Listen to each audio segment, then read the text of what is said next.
മതമല്ല മതമല്ല മതമല്ല പ്രശ്നം, എരിയുന്ന വയറിൻ്റെ വിശപ്പാണ് പ്രശ്നം. ഇതായിരുന്നു ഒരു കാലത്ത് കമ്മ്യൂണിസ്റ്റ് പാർട്ടികളുടെ മുദ്രാവാക്യം. എന്നാൽ ഇന്ന് മതമാണ് മതമാണ് മതമാണ് പ്രശ്നം, മതമുണ്ടെങ്കിലേ അവർക്ക് നിലനിൽപ്പുള്ളൂ, ആ രീതിയിലായിരിക്കാം. കാരണം കഴിഞ്ഞ ദിവസം കമ്മ്യൂണിസ്റ്റ് മാർക്സിസ്റ്റ് പാർട്ടി CPM നേതൃത്വത്തിൽ നടത്തിയ, പരോക്ഷമായിട്ട് CPMൻ്റെ നേതൃത്വത്തിൽ എങ്കിലും ഇടതുപക്ഷ സർക്കാർ ഭരിക്കുന്ന ദേവസ്വം ബോർഡ് ഇടതുപക്ഷമാണ് ഭരിക്കുന്നത്. അതിൻ്റെ പ്രസിഡന്റ് PS പ്രശാന്താണ്. CPMകാരനായിട്ടുള്ള പ്രശാന്ത് ദേവസ്വം ബോർഡ് പ്രസിഡൻ്റായിട്ടുള്ള തിരുവിതാംകൂർ ദേവസ്വം ബോർഡിൻ്റെ കീഴിൽ ആഗോള അയ്യപ്പ സംഗമം എന്നൊരു പരിപാടി വയ്ക്കുകയുണ്ടായി. അയ്യപ്പന്മാരുടെ പ്രശ്നങ്ങൾ പരിഹരിക്കാനും ശബരിമലയുടെ ഉന്നമനത്തിനൊക്കെ വേണ്ടിയാണെന്ന് പറഞ്ഞൊക്കെയാണ് അത്തരമൊരു പരിപാടി അവർ സംഘടിപ്പിച്ചത്. അപ്പോൾ അതിൽ അവരുടെ കാപഢ്യം എന്താണെന്നുള്ളതാണ് നമ്മൾ എല്ലാവരും മനസ്സിലാക്കേണ്ടത്. കാരണം തദ്ദേശ സ്വയംഭരണ സ്ഥാപനങ്ങളിലേക്കുള്ള തിരഞ്ഞെടുപ്പ് വരുന്നു, അത് കഴിഞ്ഞാൽ നിയമസഭാ തിരഞ്ഞെടുപ്പ് വരുന്നു. അപ്പം ഇങ്ങനെയുള്ള ഇലക്ഷനുകളിൽ ഇനി ജയിക്കണമെന്നുണ്ടെങ്കിൽ കഴിഞ്ഞ 2021 കൊറോണയുടെ മറവിൽ, കോവിഡിൻ്റെ നിയന്ത്രണങ്ങളുടെ മറവിൽ എതിർ പാർട്ടികൾക്ക്, പ്രതിപക്ഷ പാർട്ടികൾക്കൊക്കെ കടുത്ത നിയന്ത്രണങ്ങളൊക്കെ ഏർപ്പെടുത്തി. ഭരണത്തിൻ്റെ മറവിൽ CPM ഒരുപാട് ആനുകൂല്യങ്ങൾ, അതായത് കോവിഡ് ആകുമ്പോഴത്തേക്ക് സ്വാഭാവികമായിട്ടും ഒരു മഹാമാരി വരുമ്പോഴത്തേക്ക് ഭരിക്കുന്ന സർക്കാരിന് ഒരുപാട് കാര്യങ്ങൾ അവർക്ക് അനുകൂലമായിട്ടുള്ള രീതിയിൽ അത് വിനിയോഗിച്ച് കൊണ്ടുപോകാൻ പറ്റും. അപ്പോൾ ആ രീതിയിൽ അവർ അത് വിനിയോഗിച്ചുകൊണ്ട് കോവിഡിൻ്റെ മറവിൽ രണ്ടാം പിണറായി സർക്കാർ അധികാരത്തിൽ കയറിയതാണ്. ശരിക്കും പറഞ്ഞാൽ ശബരിമല വിഷയം ഏറ്റവും കൂടുതൽ ബാധിക്കേണ്ട ഒരു ഇലക്ഷനായിരുന്നു അത്. പക്ഷേ കോവിഡിൻ്റെ മറവിൽ കോവിഡ് അവരെ രക്ഷിച്ചു എന്ന് വേണം പറയാൻ. അതിനുശേഷം നടന്ന ലോക്സഭാ തിരഞ്ഞെടുപ്പ് റിസൾട്ട് നമ്മളെല്ലാവരും കണ്ടു. 20-ൽ 19 സീറ്റും UDF വിജയിച്ച സാഹചര്യമാണ്, 18 സീറ്റും UDF വിജയിച്ച സാഹചര്യമാണ് ഉണ്ടായിരുന്നത്. ഇപ്പോൾ ശബരിമലയുമായി ബന്ധപ്പെട്ടുകൊണ്ട് ബഹുമാനപ്പെട്ട സുപ്രീം കോടതിയുടെ ഒരു വിധി വരികയുണ്ടായി. യുവതീ പ്രവേശനം, ശബരിമലയിൽ യുവതികൾക്ക് പ്രവേശനം നൽകുന്നൊരു വിധി വരികയുണ്ടായി.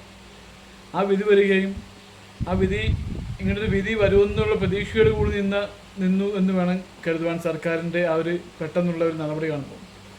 ആ വിധി വരികയും എടുപിടിയുന്ന സർക്കാർ അത് അത് നടപ്പാക്കാൻ വേണ്ടി ധൃതി കാണിക്കുന്നതാണ് നമ്മളെല്ലാവരും കണ്ടത്.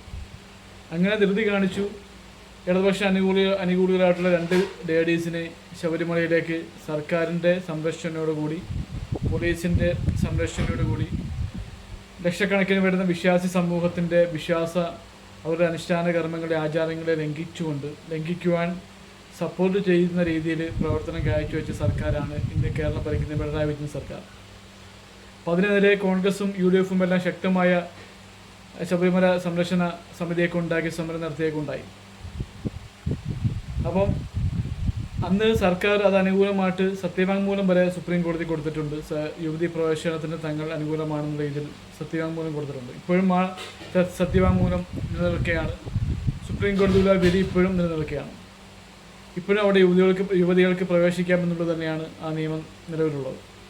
എന്നാൽ നാളിതുവരെ ആ നിയമം മാറ്റിമറിക്കാൻ വേണ്ടി ഇടതുപക്ഷ സർക്കാർ, CPM സർക്കാർ ഇടപെടുകയോ ആ സത്യവാങ്മൂലം പിൻവലിക്കുകയോ ചെയ്തിട്ടില്ല. അത് പിൻവലിച്ചിട്ടാണ് ഈ ആഗോള അയ്യപ്പ സംഗമം സംഘടിപ്പിക്കുന്നതെങ്കിൽ ഒരു അന്തസ്സുണ്ട്. എന്നാൽ ആ അന്തസ്സിനെ അങ്ങനൊരു കാര്യം പോലും ചെയ്യാതെ ലക്ഷക്കണക്കിന് വരുന്ന ഭക്തന്മാരുടെ കണ്ണിൽ പൊടി വാരിയിടാൻ വേണ്ടിയുള്ള പ്രവർത്തനമാണ് അയ്യപ്പ സംഘം എന്ന പേരിൽ അവർ നടത്തിയത്. അതിന് CPMൻ്റെ പിണിയാളുകളായിട്ടുള്ള ചില സമുദായ നേതാക്കന്മാരും, വെള്ളാപ്പള്ളി നടേശനെ പോലുള്ള, വെള്ളാപ്പള്ളി നടേശൻ്റെ വിഷയം നമുക്കറിയാം, മൈക്രോ ഫിനാൻസ് അഴിമതി അടക്കം കോടിക്കണക്കിന് രൂപയുടെ അഴിമതിയും മറ്റു പല കേസുകെട്ടുകളും ഉള്ള ഒരാളെന്ന നിലയ്ക്ക് പിണറായി വിജയനെ സ്തുതി പാടേണ്ട സാഹചര്യം അയാൾക്കുണ്ട്. തിരിച്ചും പിണറായി വിജയൻ അയാളുടെ നിറയിൽ സൂചിപ്പിക്കുന്നുണ്ട്. ഇന്ന് കേരളത്തിൽ ഏറ്റവും കൂടുതൽ വർഗീയത പാടി നടക്കുന്ന ഒരു ആളായിട്ട് കൂടി മാറിയിരിക്കുകയാണ് വെള്ളാപ്പള്ളി നടേശൻ. അത്തരം ഒരാളെ കൂട്ടുപിടിച്ചുകൊണ്ടാണ് ഇത്തരമൊരു പരിപാടി CPM സംഘടിപ്പിച്ചത്. അപ്പോൾ CPMനെതിരെ എന്തെങ്കിലും ആത്മാർത്ഥം ഉണ്ടായിരുന്നു എന്നുണ്ടെങ്കിൽ ആ ശബരിമല യുവതി പ്രവേശനത്തിന് അനുകൂലമായിട്ട് അവർ നൽകിയ സത്യവാങ്മൂലം പിൻവലിച്ചുകൊണ്ട് ഒരു അപ്പീൽ കൊടുക്കുകയായിരുന്നു വേണ്ടത്. ആ തീരുമാനം സുപ്രീം കോടതി പിന്നെ പരിശോധിക്കാൻ വേണ്ടി. എന്നാൽ അത് ചെയ്തില്ല എന്ന് മാത്രമല്ല, ഇതുപോലെ സമാനമായ വിധിയുണ്ടായി അവർക്ക് താല്പര്യമുള്ള വിഷയങ്ങൾ സുപ്രീം കോടതി വിധി നടപ്പാക്കാതിരിക്കാൻ വേണ്ടി നീട്ടിക്കൊണ്ട് പോയിട്ടുണ്ട്. ഇതിന് മുന്നേ നമുക്കറിയാം ബാറുകളുടെ ദൂരപരിധിയുമായി ബന്ധപ്പെട്ടുകൊണ്ട് സുപ്രീം കോടതി സുപ്രധാനമായ ഒരു വിധി വന്നു. ഇത്ര മീറ്റർ 100 മീറ്റർ പരിധിക്കുള്ളിൽ സ്കൂളുകളോ ആരാധനാലയങ്ങളോ മറ്റോ ഉണ്ടെങ്കിൽ അവിടെ ബാറ് വരുവാൻ പാടില്ല, ലൈസൻസ് കൊടുക്കാൻ പാടില്ല എന്നുള്ളതായിരുന്നു സുപ്രീം കോടതി വിധി. എന്നാൽ ആ വിധി മറികടക്കാൻ വേണ്ടി സർക്കാർ എന്താണ് ചെയ്തത്? എന്താണ് ബാറുകാരുമായി ചേർന്ന് ചെയ്തത്? ബാറിൻ്റെ മെയിൻ എൻട്രൻസ് ഇത്ര സ്കൂളിനോ ആരാധനാലയങ്ങൾക്കോ അടുത്തായിരുന്നുണ്ടെങ്കിൽ ആ ഗേറ്റ് ക്ലോസ് ചെയ്തിട്ട് പിന്നാമ്പുറത്തുകൂടി 100 മീറ്റർ പരിധി കടക്കാൻ വേണ്ടി പിന്നാമ്പുറത്തോടു കൂടി ഡോർ ഓപ്പൺ ആക്കാൻ, പിന്നെ ഗേറ്റ് വെക്കാൻ വേണ്ടി അനുമതി കൊടുത്ത സർക്കാരാണ് കേരളം ഭരിക്കുന്നത്. ഇങ്ങനെ സുപ്രീം കോടതി വിധികൾ അട്ടിമറിക്കാൻ വേണ്ടി അവർക്ക് താല്പര്യമുള്ള വിഷയങ്ങളിൽ പ്രവർത്തനങ്ങൾ ചെയ്ത് സർക്കാർ ഈ ശബരിമല വിഷയത്തിൽ മാത്രം അത്തരമൊരു താല്പര്യം കാണിച്ചില്ല എന്ന് മാത്രമല്ല, ദ്രുതഗതിയിൽ അത് പൊടുന്നതിനെ നടപ്പാക്കാൻ വേണ്ടി യുവതികളെ ശബരിമലയിൽ കയറ്റി വിശ്വാസികളുടെ ആ വിശ്വാസത്തെ ഹനിക്കാൻ വേണ്ടിയുള്ള ശ്രമങ്ങൾ നടത്തിയ ഒരു സർക്കാർ കൂടിയാണ്. അപ്പം ശബരിമല ആഗോള അയ്യപ്പ സംഗമം സംഘടിപ്പിച്ചു എന്ന് വെച്ചുകൊണ്ട് പിണറായി വിജയനാണ് അല്ലെങ്കിൽ CPM ആണ് ഞങ്ങളുടെയൊക്കെ രക്ഷകരെന്ന് ഹൈന്ദവ സമൂഹം വിചാരിക്കുമെന്നാണ് ഈ ഇപ്പോഴത്തെ കപടഭക്തി കാണിക്കുന്ന CPMൻ്റെ ചിന്ത. എന്നാൽ നമുക്കറിയാം 2 ദിവസം മുമ്പേ പിണറായി വിജയൻ ആ സ്റ്റേജിൽ പ്രസംഗിച്ച മഹാഭാരതത്തിൻ്റെ സൂക്തങ്ങളൊക്കെ ഉദ്ധരിച്ചുകൊണ്ട് പ്രസംഗിച്ച ഒരു പ്രസംഗം, ഇതിനു മുൻപ് മതങ്ങളെക്കുറിച്ചിട്ടും മതനിരാസവും പ്രോത്സാഹിപ്പിച്ച ഒരു പാർട്ടിയാണ് ഈ പറയുന്നതെന്ന് പറഞ്ഞു. ഇപ്പോൾ തൊട്ടടുത്ത് തന്നെ ന്യൂനപക്ഷ സംഗമം സംഘടിപ്പിക്കുകയാണ്. ഒരു കമ്മ്യൂണിസ്റ്റ് പാർട്ടി ചെയ്യേണ്ട കാര്യങ്ങളാണ്. ഞാൻ തുടക്കത്തിൽ പറഞ്ഞിരുന്നു, മതമല്ല പ്രശ്നം എരിയുന്ന വയറിൻ്റെ തീയാണ് പ്രശ്നമെന്ന് പറഞ്ഞ ആളുകൾ ഇപ്പോൾ മതസമ്മേളനങ്ങൾ നടത്തുന്ന ഒരു പാർട്ടിയായിട്ട് മാറിക്കൊണ്ടിരിക്കുകയാണ്.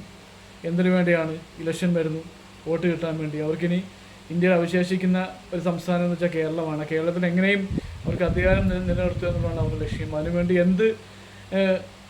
അവരുടെ ആശയത്തിനും ആദർശത്തിനും മായം ചേർക്കുമെന്നുള്ള കാര്യം നമുക്കിപ്പം വ്യക്തമായിക്കൊണ്ടിരിക്കുകയാണ്.